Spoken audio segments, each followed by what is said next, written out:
Hello friend, आज के इस वीडियो के माध्यम से बहुत ही इम्पोर्टेंट टॉपिक पर बातचीत करेंगे। ये फ्रेंड बिहार स्वास्थ्य विभाग की तरफ से एएनएम 8853 का रिजल्ट आ चुका है। आप लोग देखे भी होंगे जिन कैंडिडेटों का रिजल्ट हुआ है, बहुत बहुत कांग्रेचुलेसन फ्रेंड। अब बारी आता है डॉक्यूमेंट वेरिफिकेशन का। अब जो कैंडिडेट यहाँ पर पास आउट हुए उन सारे कैंडिडेटों का डॉक्यूमेंट वेरिफिकेशन है।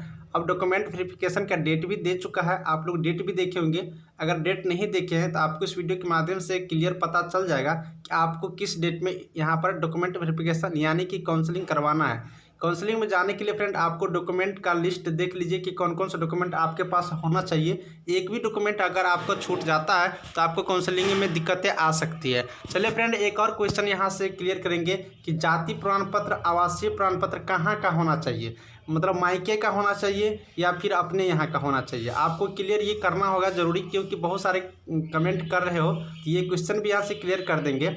उसके बाद फ्रेंड डिप्लोमा सर्टिफिकेट नहीं है, क्या करें। बहुत सारे कैंडिडेट ऐसे हैं कि डिप्लोमा सर्टिफिकेट नहीं है, वो स्टूडेंट क्या करेगा। उसके लिए भी आपको इस वीडियो के माध्यम से डाउट क्लियर करेंगे। तो सारे डाउट के लिए वीडियो पर बने रहिएगा, जिससे कि आपको हर एक एक पॉइंट क्लियर होगा। तो चलिए वीडियो को स्टार्ट करते हैं। तो फ्रेंड हम लोग ऑफिशियल नोटिफिकेशन पर आ चुके हैं, जो कि ये राज्य स्वास्थ्य समिति बिहार की तरफ से ये नोटिफिकेशन जारी किया गया है। फ्रेंड बता दूं कि अगर आप लोग पहली बार चैनल पर आए हो तो चैनल को सब्सक्राइब कर लीजिए, क्योंकि बिहार राज्य स्वास्थ्य समिति की तरफ से एएनएम जेएनएम से रिलेटेड हर जानकारी सबसे पहले ये चैनल आपके पास अपडेट करते आ रहे हैं। फ्रेंड बता दूं कि टेलीग्राम ग्रुप से अगर ज्वाइन नहीं हुए हो तो टेलीग्राम ग्रुप का लिंक आपको डिस्क्रिप्शन में मिल जाएगा। टेलीग्राम ग्रुप से ज्वाइन हो जाइए, वहाँ पर आपको सारा नोट्स मिलता रहेगा। न्यू रिक्वायरमेंट वाला वैकेंसी आता है तो वो पीडीएफ भी आपको मिलता रहेगा। चलिए आपको हम सारा जानकारी देते हैं। फ्रेंड बता दूं कि विज्ञापन संख्या 5/2021 है। एएनएम का पोस्ट है 8853 के लिए आपका रिजल्ट हो चुका है। रिजल्ट की बात करेंगे तो 1.5 गुना यहाँ पर रिजल्ट दिया गया है, यानी कि एक सीटों के लिए 1.5 कैंडिडेटों को यहाँ पर काउंसलिंग के बुलाए जा रहे हैं। इस तरह से टोटल 8853 पोस्टों के लिए अगर कैंडिडेटों की बात करोगे तो टोटल 12,609 कैंडिडेटों के यहाँ पर डॉक्यूमेंट वेरिफिकेशन होना है। इस डॉक्यूमेंट वेरिफिकेशन के बाद इन्हीं 12,609 कैंडिडेटों में से 8,853 कैंडिडेटों के यहाँ पर मेरिट लिस्ट बना करके ज्वाइनिंग कराए जाएंगे। तो आप लोग सारा चीज़ देखिएगा, हर डाउट आपको क्लियर हो जाएगा। तो सबसे पहले फ्रेंड बता दूं कि यहाँ पर काउंसलिंग के लिए जो प्रोसेस स्टार्ट हो रही है, काउंसलिंग प्रक्रिया 24 मार्च 2022 दिन गुरुवार से। और प्रथम पाली रहेगा 10 बजे के 1 बजे तक, 10 बजे से 1 बजे तक। दूसरी पाली 2 बजे से 5 बजे तक रहेगा।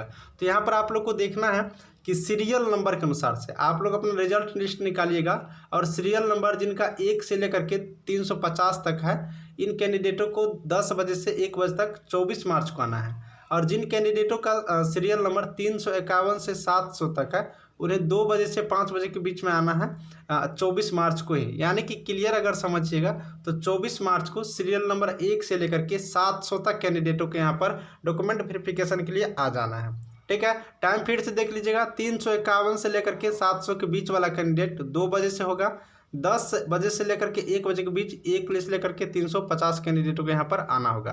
तो इस तरह से फ्रेंड एक दिन में 700 कैंडिडेटों के यहाँ पर काउंसलिंग लिए जा रहे हैं। इसी तरह से बात करोगे अगर 26 मार्च को, तो 26 मार्च को सीरियल नंबर याद रखिएगा 1401 से लेकर के 1750 तक 10 बजे से 1 बजे के बीच में, और 2 बजे से 5 बजे के बीच में 1751 से 2100 तक के कैंडिडेटों को यहाँ पर डॉक्यूमेंट वेरिफिकेशन होना है। तो इस तरह से फ्रेंड आप अपना देख लीजिएगा किस सीरियल नंबर में, किस डेट में, किस टाइमिंग में आप लोग यहाँ पर डॉक्यूमेंट वेरिफिकेशन के लिए बुलाए जा रहे हैं। अब डॉक्यूमेंट वेरिफिकेशन के लिए आना कहाँ है, वो स्थान देख लीजिए।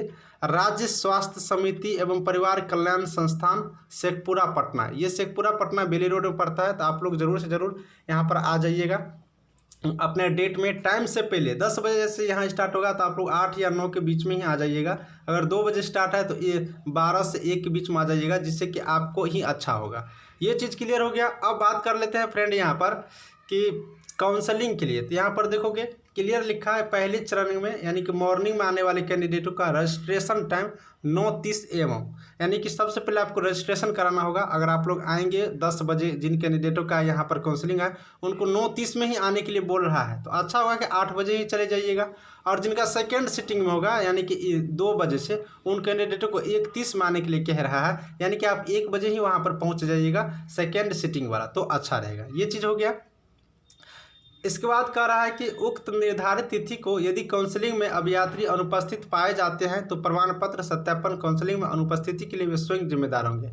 यानी कि फ्रेंड, अगर आप लोग को काउंसलिंग में टाइम पर नहीं आते हैं, अगर नेक्स्ट टाइम आओगे, जिन टाइम में बुलाया है उस टाइम में नहीं आते हो, तो आपको यहाँ पर अनुपस्थित कर देगा, अब्सेंट कर देगा। दूसरा मौका मिलेगा कि नहीं, इसका कोई यहाँ पर गारंटी नहीं है, इसलिए टाइम पर चले जाइएगा।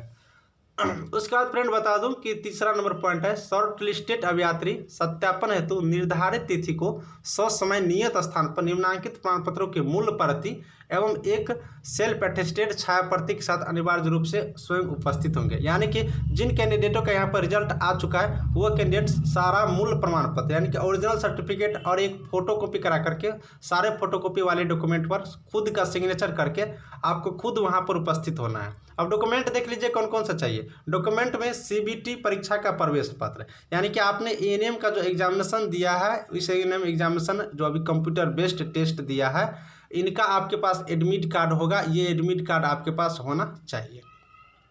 पॉइंट नंबर 2 है 2 रंगीन पासपोर्ट साइज। 2 रंगीन पासपोर्ट साइज फोटो है, आप 4 फोटो ले लीजिएगा, जिससे कि आपको कोई दिक्कत नहीं होगा। 2 के बदले हम 4 फोटो ले सकते हैं। उसके बाद जन्म तिथि के साक्ष्य हेतु मैट्रिक उत्तीर्णता का प्रमाण पत्र एवं अंक पत्र, यानी कि मैट्रिक का सर्टिफिकेट पूछ रहा है तो मैट्रिक का आपके पास मार्कशीट जरूर होगा। मैट्रिक का मार्कशीट ले लीजिएगा। उसके बाद 10th क्लास के पास का मूल प्रमाण पत्र होगा। ये मूल प्रमाण पत्र अगर आप लोग अभी तक अपने स्कूल से नहीं लिए हैं तो ले लीजिएगा जाके, ये मूल प्रमाण पत्र आपके पास होना चाहिए। इसके बाद फ्रेंड बात कर लेते हैं, यहाँ पर 12th के बारे में नहीं बताया गया है 12th के बारे में, लेकिन हम कहेंगे कि 12th का भी आप लोग मार्कशीट और जो सर्टिफिकेट होता है बिल्कुल ले लीजिएगा, जिससे कि अगर मांगा जाए तो कोई दिक्कतें नहीं होगा। अब इम्पोर्टेंट यहाँ पर देखिएगा ANM के बारे में। ANM के कह रहा है कि diploma 2 year full time in auxiliary nurse midwifery training course from any recognised ANM training institute, यानी कि अगर आपके पास डिप्लोमा पास आउट किए हो तो ANM का मार्कशीट जरूर होगा। ANM कोर्स कंप्लीट किए तो मार्कशीट होगा, सर्टिफिकेट होगा और रजिस्ट्रेशन कार्ड होगा। ये सारा चीज़ आप लोग ले लीजिएगा, ठीक है, ANM का। अब बात करते हैं कि बहुत ऐसे कैंडिडेट हैं जो कि BNRC, यहाँ पर समझिएगा इस पॉइंट को, BNRC Bihar nurse registration council में अभी तक अगर आप लोग ट्रांसफ़र नहीं किए हो तो ज़रूर करवा लें, या जो जिनका रजिस्ट्रेशन BNRC में नहीं है रजिस्ट्रेशन करवा लीजिए, नहीं तो आप लोगों को दिक्कतें हो सकता है। क्योंकि यहाँ पर क्लियर लिख रहा है कि registration of candidate from Bihar nurse registration council shall also be necessary, यानी कि बहुत ही ज़्यादा नेसेसरी है कि BNRC में आपका रजिस्ट्रेशन होना चाहिए। इसके बाद फ्रेंड बात करेंगे कि फोटो पहचान पत्र, जैसे कि voter ID card, Aadhaar card, PAN card, driving licence. एक ID प्रमाण पत्र ले लीजिएगा। आधार कार्ड सबके पास होगा, आधार कार्ड और पैन कार्ड दोनों में से कोई एक लीजिएगा, चल जाएगा। अगर दोनों है तो बहुत अच्छी बात है। यहाँ पर एक पॉइंट क्लियर करेंगे कि बहुत सारे कैंडिडेटों का आधार कार्ड में नाम और 10th का सर्टिफिकेट में नाम अलग अलग है, तो आधार कार्ड और 10th का सर्टिफिकेट में नाम और पिता का नाम सेम होना चाहिए, जिससे कि आपके कोई दिक्कतें नहीं होगा। इसलिए बिल्कुल अगर गलती है तो आप अपना सुधरवा लें। आधार कार्ड, पैन कार्ड हर जगह आपके नाम एक ही होना चाहिए। किन्हीं कैंडिडेटों का क्या हुआ है कि कहीं पे कुमारी है नाम में, कहीं कुमारी है और कहीं देवी है, तो नहीं, एक ही करना होगा। कुमारी है तो कुमारी रखना होगा और देवी रखी हो तो देवी ही होना चाहिए।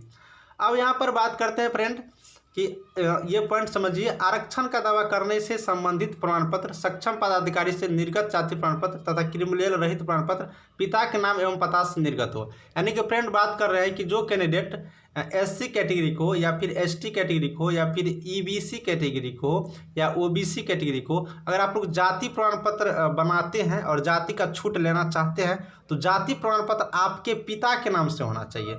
क्लियर हो जाएगा, क्लियर करिएगा। जाति प्रमाण पत्र यहाँ पर देखिएगा कि जाति प्रमाण पत्र आपके पिता के नाम से होना चाहिए। यानी कि बहुत ऐसे कैंडिडेट हैं जिनका शादी हो चुका है, अगर शादी हो गया है तो आप अपने मायके के बनाइए। आपका माता पिता जहाँ रहते हैं, जहाँ आप जन्म लिए हैं, आप अपने माता पिता के नाम से होना चाहिए। यहाँ पर क्लियर लिखा हुआ है कि जाति प्रमाण पत्र जो है आपके पिता के नाम एवं पता से निर्गत होना चाहिए, यानी कि आपके मायके का होना चाहिए। फिर से इस चीज़ को सुन लीजिए, आप अपने ससुराल को नहीं बनाएंगे, सिर्फ मायके का होना चाहिए।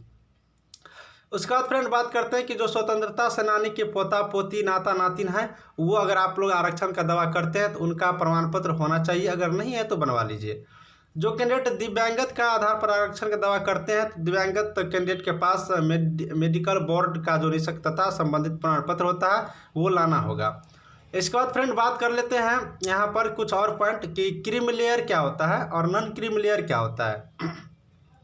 बता दूं फ्रेंड कि जो कैंडिडेट यहाँ पर ओबीसी में आते हैं उन्हें क्रीमी लेयर प्रमाण पत्र बनाना होता है, तो ये क्रीमी लेयर प्रमाण पत्र आप लोग जरूर से जरूर बना लेंगे। यहाँ पर देख लीजिएगा, पिछड़ा वर्ग अत्यंत पिछड़ा वर्ग की स्थिति में बिहार सरकार द्वारा विहित प्रपत्र में अपने अस्थायी निवास अंचल के राजस्व पदाधिकारी अंचलाधिकारी द्वारा जाति प्रमाण पत्र एवं निवास प्रमाण पत्र अविवाहित और विवाहित महिला के लिए अपने माता पिता के नाम एवं अस्थायी पता से निर्गत प्रमाण पत्र होना चाहिए। यानी फिर से इस पॉइंट को यहाँ पर दोहराया है कि जो पिछड़ा वर्ग के हैं और अत्यंत पिछड़ा वर्ग के हैं, जाति प्रमाण पत्र और निवास प्रमाण पत्र अगर विवाहित है या अविवाहित है फिर भी आपके पिता के और माता के नाम से ही, यानी कि आपके मायके से होना चाहिए, आपके पिता के नाम से होना चाहिए। साथ ही अगर आप लोग क्रीमी लेयर नहीं है, क्रीमी लेयर नहीं है जो कैंडिडेट ओबीसी में हो और पिछड़ा वर्ग में और क्रीमी लेयर नहीं है, तो इसका प्रमाण पत्र आप जरूर से जरूर बनवा लें। ये प्रमाण पत्र अंचल के राजस्व पदाधिकारी यानी कि ब्लॉक से अगर आप लोग बना लेते हैं तो काम चल जाएगा। ओबीसी बनाने की ज़्यादा जरूरत नहीं है, अगर बना लेते हैं फिर भी अच्छी बातें हैं। इसके बाद यही सारा है जो कैंडिडेट ईडब्ल्यूएस है, ईडब्ल्यूएस कैटेगरी का सर्टिफिकेट बना लेंगे। एससी और एसटी कैटेगरी के सर्टिफिकेट आप लोग बना लीजिएगा। इनको ओबीसी और क्रीमी लेयर बनाने की जरूरत नहीं है, सिर्फ एससी एसटी सर्टिफिकेट बन गया, अंचल से ब्लॉक से काम चल जाएगा। ठीक है, तो लगभग सारा डाउट क्लियर हो गया। तो आप लोग बिल्कुल रूप से अपना यहाँ पर सारा शॉर्ट लिस्टेड कैंडिडेट इंटरव्यू देने डॉक्यूमेंट वेरिफिकेशन के लिए चले जाइएगा। इसके बाद अगर कोई डाउट होगा तो टेलीग्राम ग्रुप में पूछ सकते हैं या मुझे कमेंट कर दीजिएगा, हम आपके जवाब का तुरंत आंसर का जवाब दे देंगे। तो मेडिकल जॉब में आपका स्वागत है और आप चैनल को सब्सक्राइब करिए, हमें सपोर्ट करिए, हम आपका हेल्प करिए, हमेशा वीडियो अपडेट करते रहते हैं, इसलिए एक बार सब्सक्राइब करके जरूर से जरूर हमें सपोर्ट कीजिएगा। Thank you.